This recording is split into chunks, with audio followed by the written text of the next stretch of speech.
نو څنګه دا زما نقشه دې خوښه شوه؟ ډېر ښه ده، خو ډېره ښه نقشه ده. نو درځه چې ور ووځو.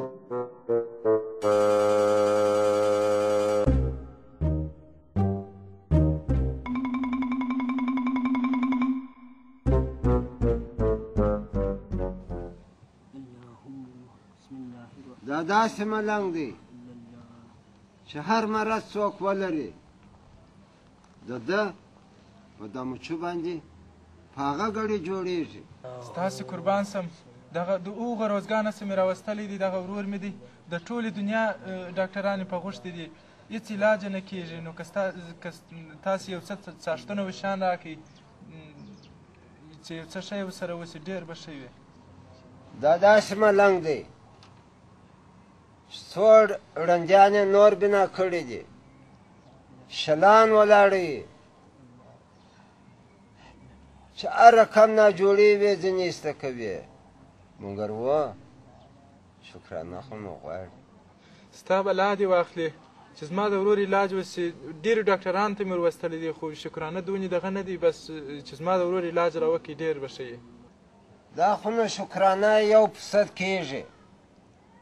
خو دا دی چې اوس ملنګ باچا مسافر دی، نو اوس چې ته پسه ورته راولېدی، دا پسه چیرې بوځي؟ نو داسې وکړه د یو ښه چاغ پسه پیسې ورکړه. السلام علیکم.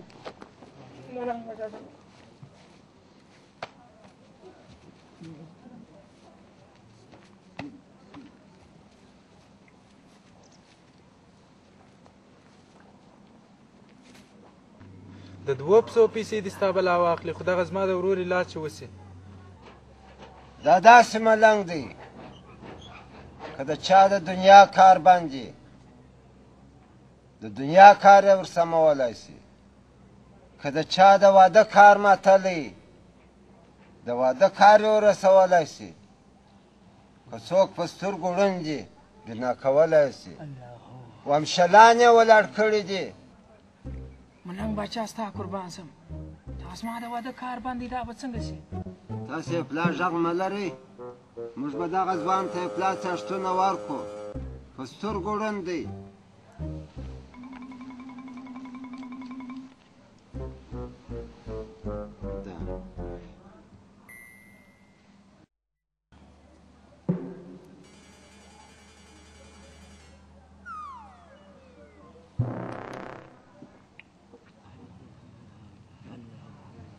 ملنګ باچا ته لاس ونیو. ملنګ باچا مجذوبه دی. ما ته ووایه څه خبره ده؟ حاجي لالا من تا وویله چې دا د خلکو د واده کار هم باسي، وایي ځکه چې یو کار به راوکړي، یو څاښت ماښت قربان سم دغه چې یو څاښت ورسېږي. موږ هم دوه سره درته راغلي یو په دغه تمه چې دی به یو څاښت راکړي، ګونجز موږ دا د واده کار وسي، موږ هم خواران دغسې ګرځو. ولې نه؟ ډېر ژر به ستا د واده کار ورسېږي. مګر و دا خو نو شکرانه غواړي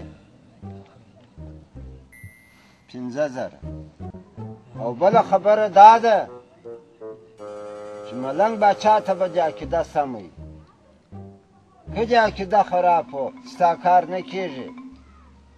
پر سر سترګو حاجي لالا پیسې دې ور واخلې، پیسې به زه تا ته درکړم، خو ته ما ته یو څاښت یو تاویز یو شی راکړه. ځوانه دا 2 تاویزونه به واخلې، زرغونه پوښونه به ورکړې، د انځر په درخته به یې وځړې، داسې ځای چې د آباد یې ویي. بس د خسر زړه به دې در باندې مهربانه شي. او دا 2 څاښته دي، دا څاښتونه به هر سهار په نهاره څښې، تر هغه وخته به یې څښې چې ستا د واده کار سره رسېږي.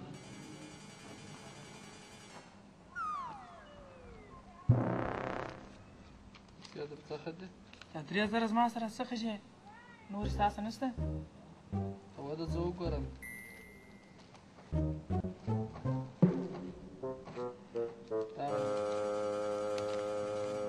دا 15,000 دي، پوره 15,000 افغانۍ دي.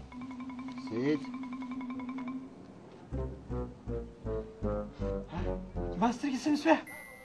ما ورور کم یو دی ما سترګې څنګه شوې ملنګ بچه دغه دی ومو لیدی د ملنګ کرامات ما سترګې څنګه شوې ګره شان وینم دغه دی ستا قربان شم د لسو پسو پیسې نورې واخله خو چې زما ورور جوړ شو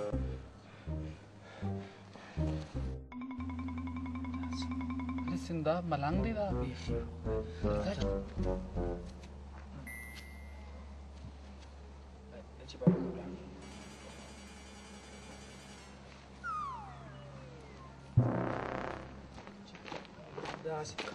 دای ګوره داسې رسېدلی ملنګ دی په هماغه جمعه ګل به په خبر کو امور خوړه کې ډنده ده مور چړنده ده و ګنجاغه مو سره بنا هسې ته خلک په خبر کو ما دا کار خو وسو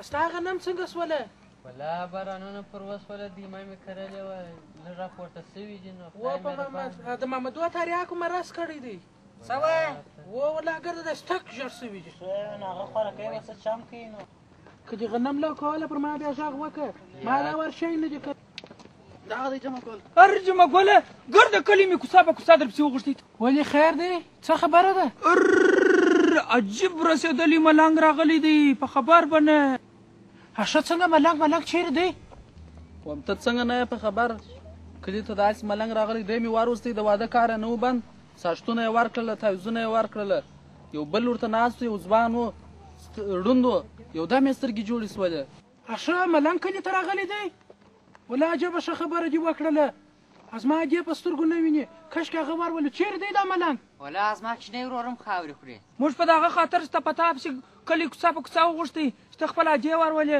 هغه خوارکۍ خو نو هم په سترګو ړنده ده نو هغه کور چې ده د ملک کاکا کور خو جلدل دی بس دغه د کور څنګ ته ناست دی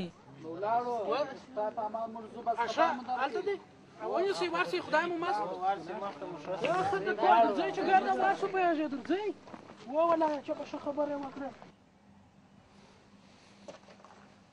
در ولاړېږه چې ګور هله در چېرته اجل الله ما اورېدی چې ملنګ دا سرسنده ملنګ دی وم ړنده یې بنا کړي دي ته خو دا ملنګ باچا ته وایي چې څاښتونه یو شی راکړي چې دا زما ورور خدای پاک به جوړي سبب بیا را ملنګ سي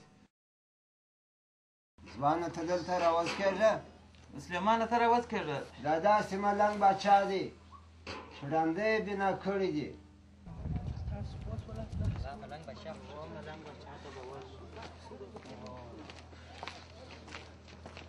اجل الله ما اورېدلي چې داسې ګوډان یعنې سلام علیکم ملنګ باچا نو دغه زما ورور وعلیکم السلام ستړی مه شې ملنګ باچا خیر څنګه یې ښه جوړ یې په خیر یې جوړ ځوانه جوړه په خیر جوړه په خیر